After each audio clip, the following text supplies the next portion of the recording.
귀한 찬양 감사합니다. 할렐루야. 복되고 귀한 주일입니다. 하나님 주시는 풍성한 은혜가 우리 사랑하는 성도님들과 함께 하시기를 주님 이름으로 축원합니다. 돌아오는 목요일은 우리 79주년 광복절입니다. 하나님 은혜 가운데 이 땅이 해방이 되어지고, 그러나 여전히 민족의 아픔 현실은 분단의 아픔과 상처가 있습니다. 여러분, 한 주 동안 특별히 우리 교단은 이날을 평화통일주일로 그렇게 지킵니다. 나라의 통일을 위해서 함께 기도하는 시간인데요, 한 주간 여러분 나라와 민족을 위해서 함께 기도해 주시는 그런 시간이 되었으면 좋겠습니다. 특별히 돌아오는 금요일은 비상기도회가 있습니다.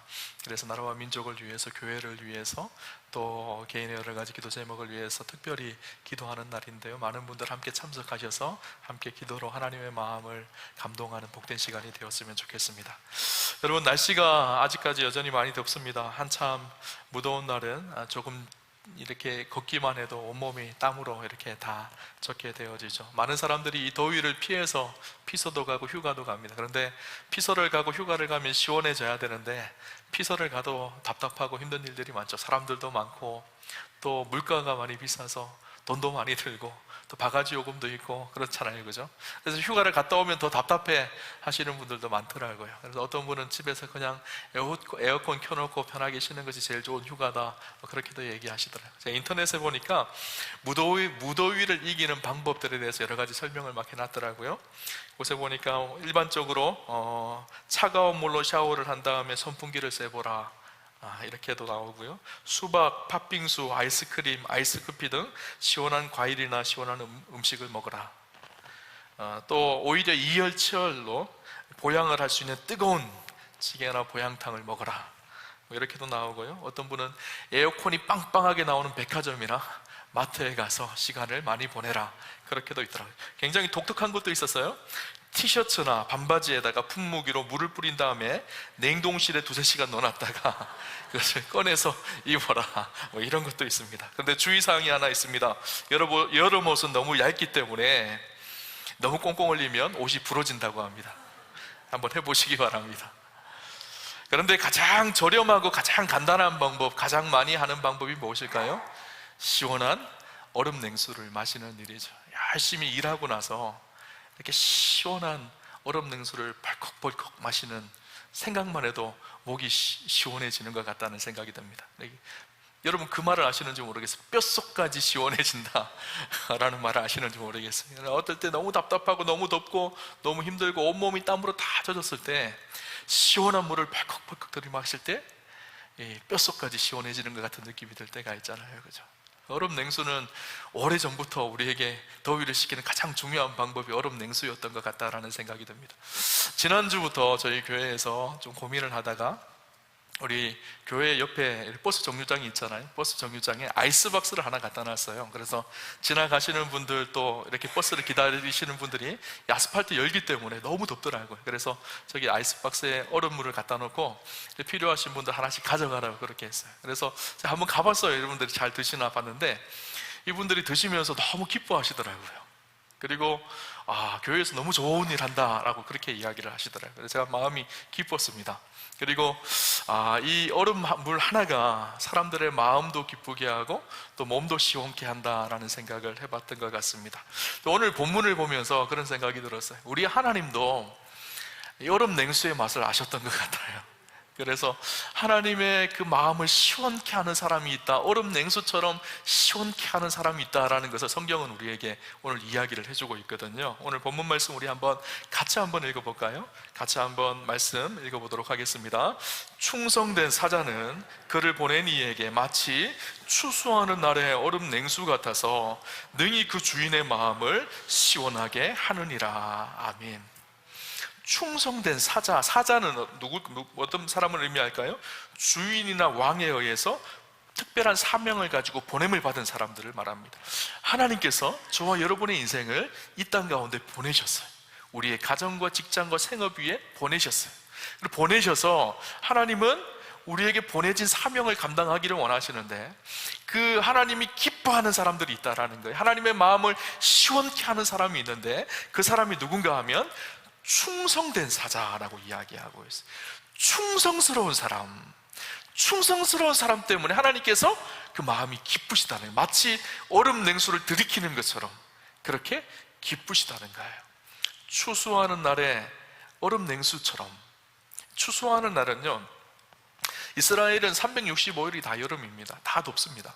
그러나 특별히 더운 달이 있습니다. 5월달, 6월달인데 바로 이스라엘의 추수 기간이에요. 가장 더울 때 이스라엘은 추수를 하는데, 그때 가장 더울 때 얼음 냉수같이 시원한 사람이 있는데 누군가 하면 충성스러운 사람이라는 것이죠.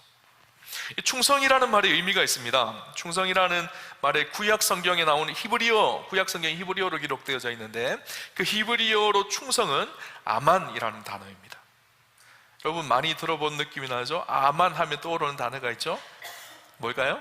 아멘. 여러분, 아멘이라는 단어와 아만이라는 단어가 같은 어원을 가지고 있습니다. 그 의미가 무엇인가 하면 신뢰하다, 믿다, 지지하다, 이런 의미입니다. 이것이 헬라어, 그러니까 구약 성경은 히브리어로 기록되어져 있고요, 신약 성경은 헬라어로 기록되어져 있는데, 헬라어로는 피스티스라는 단어입니다. 같은 의미인데요, 그 의미가 무엇인가 하면 신실하다, 충성스러운 말에 신실하다, 믿을 만하다, 신뢰할 만하다, 이런 의미가 있어요. 영어로 하면 faithfulness라는 단어입니다. 충성이라는, 신실함이라는 단어죠. 오늘 본문을 통해서 우리 하나님의 마음을 시원케 하는 참된 충성이 무엇인지를 좀 함께 나누면 좋겠다라는 생각이 들어요. 그래서 무더운 날 이 무더움의 답답함을 얼음 냉수가 날려버리듯이 이 세상을 보면 하나님께서 얼마나 답답하시겠어요. 죄악이 만연하고 어둠이 가득하고 이런 답답한 세상을 바라보면서 충성된 그 한 사람 때문에 하나님의 이 답답하고 이 어두운 심령을 날려버리는 좀 그런 역사가 있으면 좋겠다라는 생각이 들었어요. 참된 충성이 어떤 충성일까요? 오늘 본문을 보면서 좀 나누려고 하는데, 첫째로 참된 충성은요, 마음이 설득당하여 자발적으로 하는 태도를 의미합니다. 충성이라고 해서 우리가 억지로 무엇인가를 하는 것이 아니라 그 마음이 설득당한 상태. 그래서 이 아까 말씀드렸듯이 피스티스라는 단어가 원래는 페이도라는 단어에서 왔거든요. 어원이 페이도라는 단어에서 왔는데, 이 페이도라는 단어의 의미 속에는 설득하다라는 의미가 담겨져 있습니다. 그래서 영어로 우리가 persuade라는 단어를 쓰잖아요. 설득하다라는 같은 어원을 가지고 있어요. 이 말의 의미가 무슨 말일까요? 우리가 신실하게 충성스럽게 살아가야 되는 데는 우리의 마음이 설득되어져 있는 마음의 태도가 담겨져 있다는 거예요. 우리는 충성하면 우리의 몸이 억지로 무엇인가를 하는 것을 충성이라고 하지만, 진짜 참된 충성은 몸만 행동하는 것이 아니라 마음으로도 설득되어져서 기쁨으로 자발적으로 그 일을 행하는 것이 진짜 충성이라는 거예요. 어떤 일을 맡겼어요. 근데 하기 싫은데 억지로 해요. 그러면 그 주인의 마음이 얼마나 답답해요. 근데 어떤 일을 맡겼어요. 근데 그 사람이 그 맡은 일 때문에 너무 기쁨으로 감당을 해요. 그러면 주인의 마음이 어떻겠어요? 시원케 되잖아요. 진짜 충성은 무엇인가 하면요, 마음과 행동이 함께 움직이는 것이 진짜 충성입니다. 마음으로도 설득당하고 설득된 마음을 가지고 기쁨으로 행동으로 옮겨놓는 것, 이것이 참된 충성이라는 거예요. 무슨 말일까요? 하나님께서 우리를 이 땅에 보내셨어요. 그런데 하나님께서 우리를 이 땅에 보내실 때 선행되어지는 하나님의 은혜가 있습니다. 우리를 너무너무 사랑하셨어요. 그래서 우리를 죽기까지 사랑하셨어요. 그 아들 독생자 예수 그리스도를 십자가에 내어주기까지 우리를 사랑하셨어요. 그 사랑을 받은 우리는 그 사랑의 은혜 때문에 자발적인 충성을 하는 것, 이것이 참된 충성이라는 거예요. 여러분, 우리의 문제는 무엇일까요? 행위의 충성은 있는데 마음의 충성은 없다라는 거예요. 어떤 일을 할 때 억지로 하는 거예요.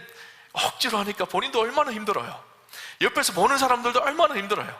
그 일을 맡기신 사람도 얼마나 힘들어요. 얼마나 답답해요. 그죠?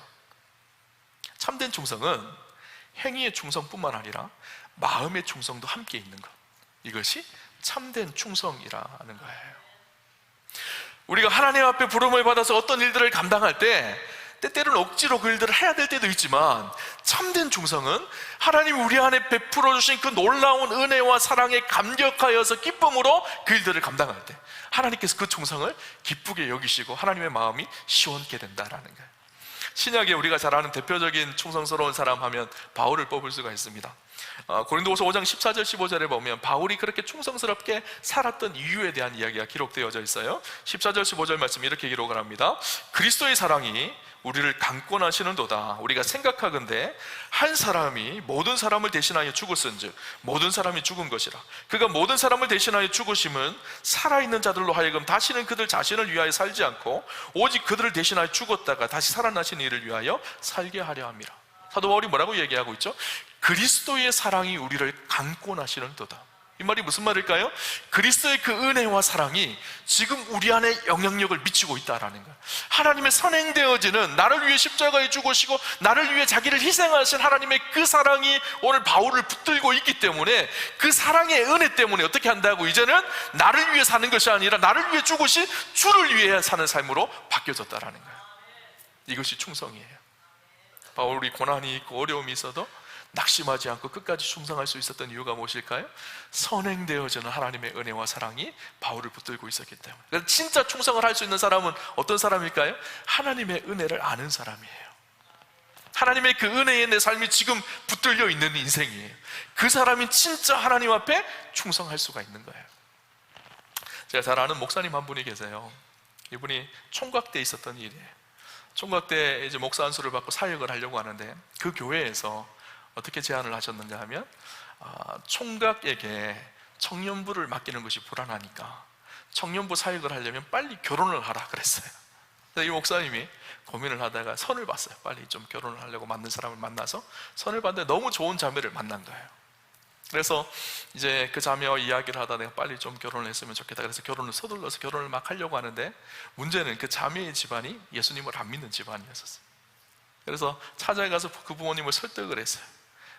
내가 이렇게 목사이지만 잘하겠다고 막 설득을 하고 처음에는 완강하게 거부하셨던 그분들이 나중에 수락을 하셔서 그래서 결혼을 하게 되어졌어요. 청첩장을 다 돌리고 결혼 예식을 다 준비하고 그랬었어요. 그런데 결혼 2주 전에 그쪽 부모님이 결혼을 파토를 내신 거예요. 목사에게 보낼 수가 없다는 거예요. 여기저기 말을 들어보니까 목사가 너무 힘든 일이라는 것을 알고 사모가 너무너무 힘든 일이라는 것을 알고 결혼이 깨졌어요. 이 목사님이 어땠을까요? 이미 청첩장을 다 교회도 다 돌리고 자기가 사역하고 있는 청년부의 특성도 다 부탁을 하고 예배 순서도 다 나오고 주례도 다 부탁하고 이렇게 되어졌는데 결혼이 깨졌으니까 얼마나 힘들어요. 그죠? 그 교회에서 다시 사역하기가 너무 힘드셨어요. 그래서 목사님한테 얘기를 드리고 자기가 사임하겠다 그러고 그 교회를 나오셨어요. 근데 마음속에 회의감이 밀려오기 시작했어요. 내가 앞으로 계속 사역을 해야 되나 말아야 되나 이런 고민이 들기 시작한 거예요. 한참을 고민하다가 하나님 나를 사역자로 부르시지 않았나 보다 하고 절망까지 깊이 들어와서 이제 결국은 목회를 안 하겠다고 선포를 했어요. 근데 마지막으로 하나님 앞에 그렇게 생각이 들었던 거예요. 내가 목회를 시작하는 것도 하나님 앞에 기도하며 시작을 했는데 그만두는 것도 기도하면서 그만둬야 되겠다 생각이 들어서 오살리 기도하러 올라가신 거예요. 첫째 날 올라가셔서 그게 매일 집회가 있잖아요. 저녁 집회에 참여를 했는데 저녁 집회에 들어가자마자 찬양 한 곡이 나왔어요. 찬양 한 곡 다 같이 뜨겁게 찬양을 하는 거예요. 하나님 한 번도 나를 실망시킨 적 없으시고 언제나 공평과 은혜로 나를 지키셨네. 그 다음 뭐죠? 오신실하신 주, 오신실하신 주, 내 너를 떠나지도 않으리라, 내 너를 버리지도 않으리라. 근데 가자마자 이 찬양이 나오는데 이 찬양 한 곡에 모든 것이 풀려져 버린 거예요. 하나님께서 내 인생을 지금까지 신실하게 지켜오셨는데 그 하나님께서 지금도 나를 붙들고 계시는데 이 한 번의 실수와 어려움 때문에 내 인생이 무너지지 않는데 하나님께서 나를 지켜가실 것인데 그 은혜에 마음이 설득되기 시작하니까요, 마음이 새로워지기 시작한 거예요. 그래서 다시 목회를 하기 시작해요. 다른 교회를 가서 목회를 시작하고 지금은 담임 목사님으로 아주 사역을 잘하고 계십니다. 충성이라는 것은 그런 거예요. 하나님의 그 은혜에 내 삶이 설득을 당하여서 그 은혜에 붙들려서 마땅히 해야 될 일들을 마땅히 감당하며 끝까지 하나님 앞에 살아가는 것. 여러분, 저 여러분의 인생에 진정한 충성이 있는 그런 축복과 은혜가 있으시기를 주님 이름으로 축원합니다. 두 번째, 참된 충성은요, 처음부터 끝까지 지속적으로 충성하는 충성을 의미합니다. 처음부터 끝까지 신실함이죠. 아까 말씀 찬양 불렀던 것처럼 오 신실하신 주, 이건 하나님의 성품이거든요. 하나님은 신실하신 하나님이세요. 처음과 끝이 변함없으신 분이세요. 처음 우리를 사랑하셨던 것처럼 지금도 그렇게 사랑하시는 하나님이세요. 그 하나님의 성품이 충성이에요. 그 하나님의 성품을 사모하며 믿음으로 살아가는, 그래서 충성이 성령의 열매거든요. 오직 성령의 열매는 사랑과 희락과 화평과 오래 참음, 자비와 양선과 충성과 온유와 절제잖아요. 그 하나님 안에 있는 사람들에게 마땅히 맺혀져야 될 신의 성품, 하나님의 성품이 충성입니다. 그래서 신실함이에요. 처음부터 끝까지 변함없는 신실함이 있는 것. 여러분, 신실한 이 충성에 대표적인 사람이 있습니다. 구약의 갈렙이라는 사람이죠. 여러분 잘 아시죠? 갈렙을 참 좋아합니다. 그래서 제 영어 이름이 갈렙이에요. 근데 이 갈렙이라는 인물이 우리가 잘 알듯이 40세에 하나님 앞에 정탐꾼으로 가게 되어지죠. 그런데 정탐꾼이 다녀와서 그곳에서 신실하게 하나님의 약속을 붙들고 하나님의 충성스럽게 반응하는 것을 보게 되어집니다. 여호수아 14장 6절에서 9절의 말씀이 이렇게 기록을 합니다. 그때에 유다 자손이 길갈에 있는 여호수아에게 나아오고 그니스 사람 여분의 아들 갈렙이 여호수아에게 말하되 여호와께서 가데스 바냐에서 나와 당신에게 대하여 하나님의 사람 모세에게 이르신 일을 당신이 아시는 바라. 내 나이 40세에 여호와의 종 모세가 가데스 바네아에서 나를 보내어 이 땅을 정탐하게 하였으므로 내가 성실한 마음으로 그에게 보고하였고 나와 함께 올라갔던 내 형제들은 백성의 간담을 높게 하였으나 나는 내 하나님 여호와께 충성하였으므로 그날에 모세가 맹세하여 이르되 내가 내 하나님 여호와께 충성하였은즉 내 발로 밟는 땅은 영원히 너와 내 자손의 기업이 되리라 하시니라. 계속 반복해서 나오는 단어가 뭘까요? 충성이라는 단어예요. 40세에 여호수아 너도 알지 않냐? 내가 40대에 하나님 앞에 그렇게 충성스럽게 정탐하고 돌아와서 보고했던 것을 알지 않냐? 그렇게 이야기하고 있는 거예요. 그리고 나서 10절부터 12절 말씀입니다. 이렇게 기록을 합니다. 이제 보소서 여호와께서 이 말씀을 모세에게 이르신 때로부터 이스라엘이 광야에서 방황한 이 45년 동안을 여호와께서 말씀하신 대로 나를 생존하게 하셨나이다. 오늘 내가 85세로 돼, 아까는 40세였던 여호수아 갈렙이었다면 지금은 85세예요. 85세로 돼 모세가 나를 보내던 날과 같이 오늘도 내가 여전히 강건하니 내 힘이 그때나 지금이나 같아서 싸움이나 출입을 감당할 수 있으니 그날에 여호와께서 말씀하신 이 산지를 지금 내게 주소서. 당신도 그날에 들으셨거니와 그곳에는 아낙 사람이 있고 그 성읍들은 크고 견고할지라도 여호와께서 나와 함께 하시면 내가 여호와께서 말씀하신 대로 그들을 쫓아내리이다 하니. 85세가 되어서 할아버지가 되어진 갈렙. 그러나 여전히 그는 충성스러움이 있었습니다. 하나님께서 지금까지 나를 살려주셨고 지금까지 나에게 이런 건강을 주셨으니까 이제는 하나님께서 준비하신 그 이 산지를 나에게 주십시오. 그곳에는 아낙 자손이 있고 거인들이 살고 네피림 후손들이 살고 크고 견고한 성읍들이 있지만 능히 하나님께서 말씀하신 대로 그들을 쫓아내리이다. 변함없는 충성, 변함없는 신실함, 이것이 갈렙의 충성이었었어요. 여러분, 충성은요 처음과 끝이 변함없는 거예요. 늘 그 자리에 신실하게 맡기신 사명을 감당하는 것, 이것이 충성입니다. 지난번 우리 성도님들과 함께 이탈리아 성지순례를 제가 다녀왔었는데요, 성지순례를 갔다 오면 들렸던 곳이 있었어요. 폼페이라는 곳이었습니다. 폼페이는 어떤 곳이었는가 하면 이 베스니우스 산 뒤에 화산이 있는데 화산이 폭발해서 그 화산재로 폼페이가 다 덮여버렸어요. BC 주죠. AD 79년에 이 화산 폭발로 인해서 폼페이가 다 폐허가 되어졌습니다. 화산재가 3m, 4m 쌓여져서 도시의 형체를 알아볼 수 없어서 다 덮어버렸어요. 근데 AD 1700년경부터 이것을 이제 발굴을 하기 시작했어요. 당시에 2000년 전에 도시가 어땠는지를 확인하기 위해서 막 발굴을 하기, 지금까지 300년 동안 계속 발굴을 하고 있습니다.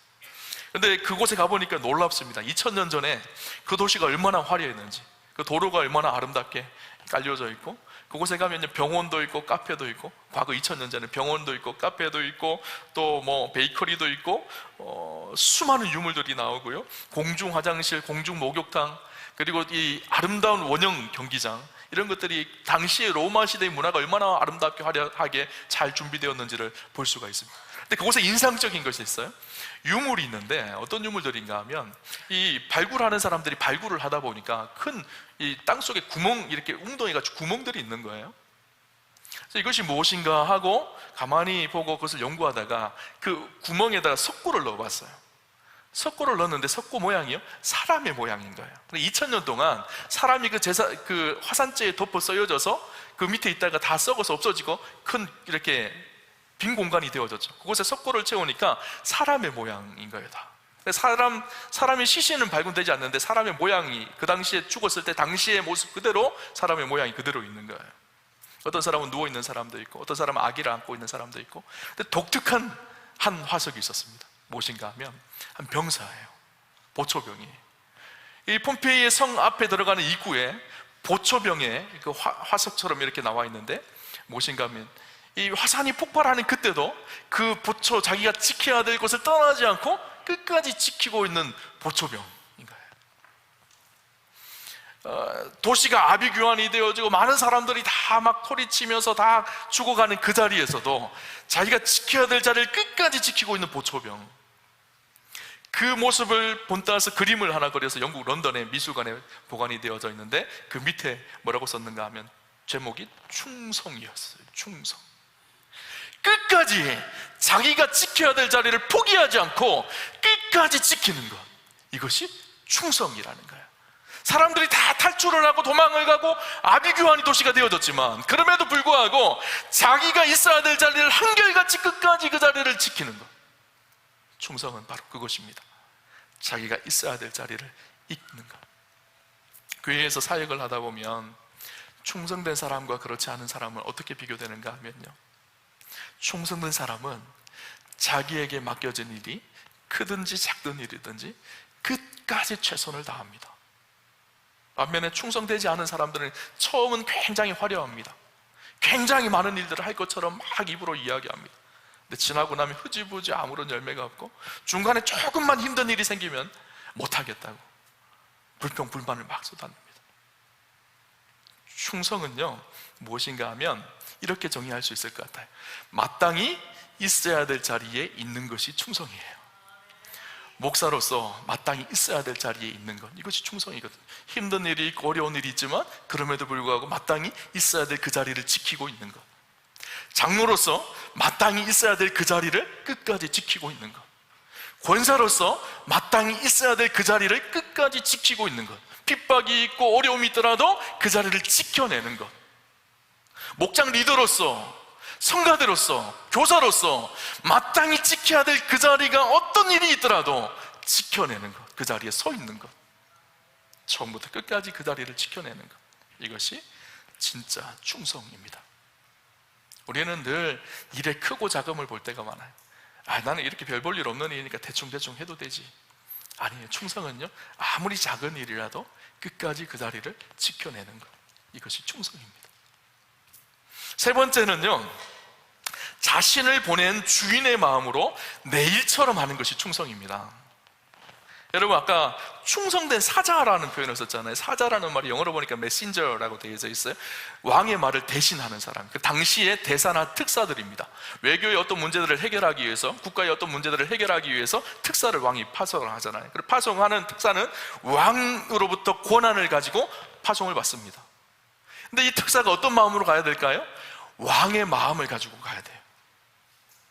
국가의 운명이 걸려진 이 문제 앞에 왕의 마음을 가지고 가서 정말 열심히 좋은 결과를 만들어내야 됩니다. 여러분 특사와 대사를 보냈던 이 왕은 어떨까요? 초조함으로 기다리지 않을까요? 이 사람의 한 명에 의해서 국가의 운명과 왕의 운명이 걸려져 있는데 이 사람이 어떤 열매를 가지고 돌아올지 노심초사하면서 기다립니다. 근데 그 대사로 갔던 사람이 좋은 열매, 왕의 마음으로 그 문제를 잘 해결하고 돌아왔다 그러면 어떨까요? 왕의 마음이 시원한 거예요. 그렇죠? 오늘 이 잠언서를 쓴 사람이 누굴까요? 솔로몬이에요. 솔로몬 왕이잖아요. 아마 솔로몬은 자기의 인생의 경험을 가지고 이 말씀을 썼던 것 같아요. 무슨 말일까요? 이 솔로몬 왕은 외교에 굉장히 능했거든요. 많은 나라 외교 정책을 썼었거든요. 그래서 그곳에 수많은 사람들을 대사로 보냈어요. 특사로 보냈어요. 왕의 사자로 보냈어요. 근데 어떤 사람은 왕의 마음을 가지고 충성스럽게 그 일을 잘 이루고 돌아오는 사람이 있었고, 어떤 사람은 자기 마음대로 대충 그렇게 하고 돌아오는 사람이 있었던 거예요. 어떤 사람은 얼음 냉수처럼 왕의 마음을 시원하게 하는 사람이 있었고, 어떤 사람은 그 일을 맡으면 맡을수록 그 일이 답답해지는 사람을 본 거예요. 충성된 사자는 얼음 냉수 같다는 거예요. 추수하는 날에 얼음 냉수 같다는 거예요. 그렇게 왕의 마음으로 성실하게 일을 자기 일처럼 감당하는 사람, 그 사람은요 추수하는 날에 얼음 냉수 같은 왕의 마음을 시원케 하는 사람입니다. 성경에 하면 충성하면 떠오르는 말씀이 있는데 달란트 비유 말씀이에요. 창세기 25장에 보면 달란트 비유가 나옵니다. 어떤 사람은 주인이 떠나면서 5달란트를 주고요, 어떤 사람은 2달란트를 주고, 어떤 사람은 1달란트를 줍니다. 5달란트 받은 사람은 5달란트를 남기고요, 2달란트 받은 사람은 2달란트를 남깁니다. 1달란트 받은 사람은 어떻게 하죠? 땅에 묻어두었다가 1달란트만 가지고 와요.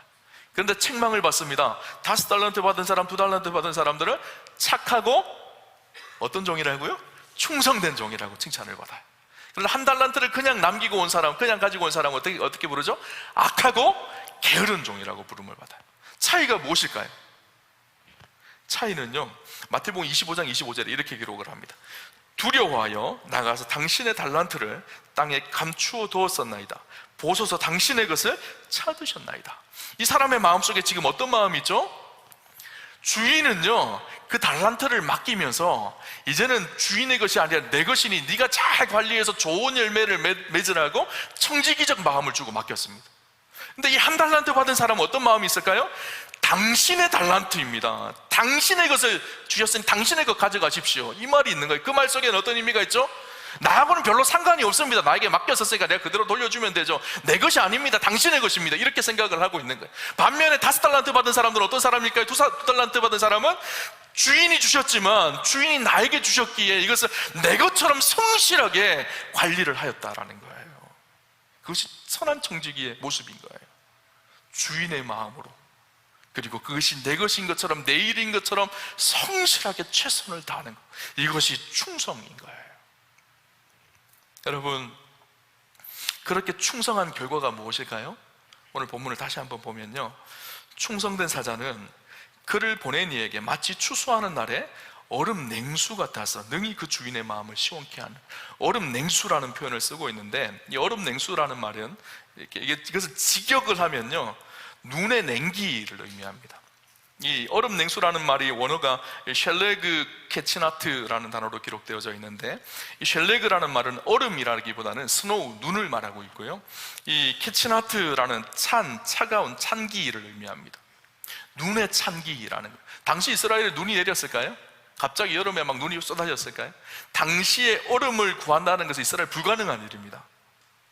그런데 특별하게 얼음을 구할 수 있는 사람들이 있었어요. 왜냐하면 당시에 이스라엘의 북쪽 잘 끝단에 가면 헐몬산이라는 산이 있었는데, 헐몬산은 만년설이 있던 산이에요. 그러니까 그 만년설의 얼음을, 꽁꽁 얼은 얼음을 특별한 방법으로 배송을 해와서 특별하게 보관을 하면 얼음을 누릴 수가 있었습니다. 그런데 이것은 아무나 누릴 수 있는 것이 아니라 당시의 왕족이나 왕들만 누릴 수 있는 특별한 혜택이 바로 얼음, 눈으로 꽁꽁 얼려진 눈의 냉기였던 거예요. 이것을 무더운 여름날 포도주나 음료수에 타 먹으면요, 정말 시원하겠죠. 당시 아무도 얼음 맛을 느껴보지 못했던 그 시대에 왕가들만 특별하게 누릴 수 있는 얼음 냉수예요. 그죠? 여러분, 오늘 잠언서를 읽는 사람들의 입장 속에서 한번 생각을, 우리는 늘상 얼음 냉수를 마시고, 얼음 냉수가 요즘에 너무나 많은 것이 되어졌으니까 별로 감이 안 왔는데, 당시 잠언서를 읽고 있는 사람들은 얼음 냉수를 한 번도 대부분 다 마셔보지 못했던 사람, 물을 마셔도 뜨뜻하고 미지근한 물만 날마다 마셨던 사람들이, 그 사람이 이 눈이 녹아진 시원한 얼음 냉수를 마시면 얼마나 이런 물이 있나 세상에, 야, 이렇게 세상에 시원한 것이 있나, 이렇게 말할 정도로 아주 특별한 거예요. 아주 값지고 특별한 시원함입니다. 우리 주님이, 우리 하나님이 충성스러운 저와 여러분 때문에 그렇게 아주 시원해 하신다라는 거예요. 여러분, 시원하게 하는 사람 참 멋진 것 같아요. 사람들도 사람의 마음을 시원하게 하는 사람 만나면 좋잖아요, 그죠? 하나님도 하나님의 마음을 시원케 하는 사람 만나면 얼마나 좋으실까요? 그럼 교회 안에는요, 두 부류의 사람이 있습니다. 하나님의 마음을 시원케 하는 사람, 하나님의 마음을 답답하게 하는 사람. 하나님의 마음을 답답하게 하는 사람은 어떤 사람일까요? 처음에 시작은 화려합니다. 거창합니다. 말은 잘합니다. 중간에 조금만 어려운 일이 있으면요, 못하겠다고 손을 놔버립니다. 그리고 불평하고 원망만 합니다. 여러분, 그런 사람 생각만 해도 답답하지 않나요? 목회자들도 답답해요. 그래요. 근데 시원한 사람은 어떤 사람일까요?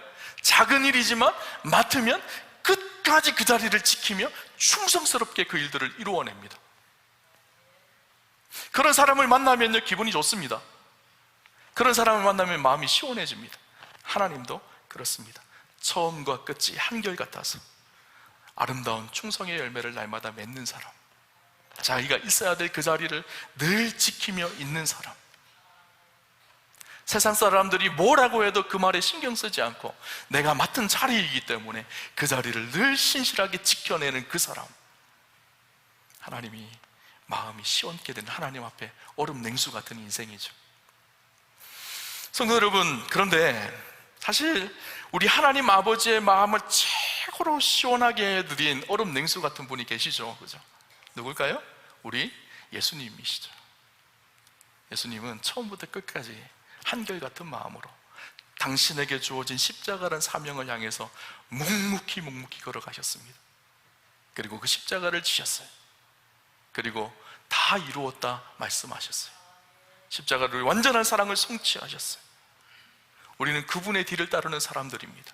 우리 대장 되신 주님이 그렇게 걸어가셨기에 우리가 그분을 따르면 우리 삶 속에 마땅히 나타나야 될 열매가 바로 충성인 거예요. 그죠? 여러분, 저 여러분의 인생이요, 하나님의 마음을 시원케 하는 인생 되셨으면 좋겠습니다. 야, 내가 너를 보니까 마음이 참 시원하다, 하나님 그렇게 말씀하시면 얼마나 좋을까요? 아, 김종경 목사 너를 보니까 참 내가 세상을 보며 답답했는데 너 보니까 마음이 시원하다, 그러면 얼마나 좋을까요? 세상이 온통 답답한 제약으로 가득한데 하나님께서 우리 우암교회를 보시면서 야, 우암교회를 보니까 내 마음이 시원하다, 그러면 얼마나 좋을까요? 그죠? 저 여러분의 인생이요, 그렇게 하나님의 마음을 시원케 하는, 추수할 날에 얼음 냉수 같은 그런 하나님의 사람들, 또 그런 교회가 되기를 주님 이름으로 축원합니다.